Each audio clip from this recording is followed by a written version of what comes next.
Buscadlo, antes de que venga la puta poli. Cógelo.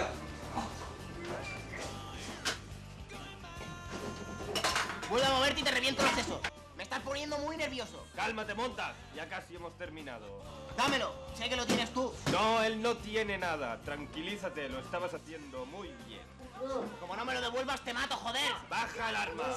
No ha hecho nada, ni siquiera te conoce. Sí, él lo tiene y no me lo devuelve. Dita sea, Jules. Ven aquí, le ha dado otro puto ataque.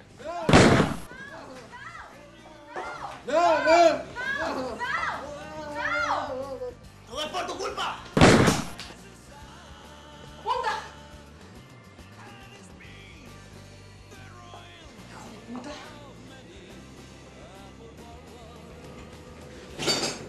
Soltad las armas.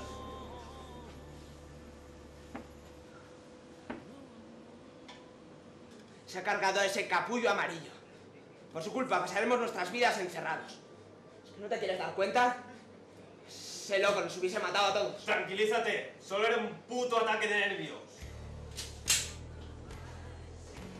Jim, no te muevas. Joseph está apuntándote. ¡Bajad las armas! Joseph, no me esperaba esto de ti. ¿Qué pretendes, hijo de puta? Vienes a mi local. Asustas a la gente. Te ríes de mí. ¿Y encima qué pretendes? ¿Qué pretendes? Julie, baja el arma. No pienso hacerlo. Y tú lo sabes.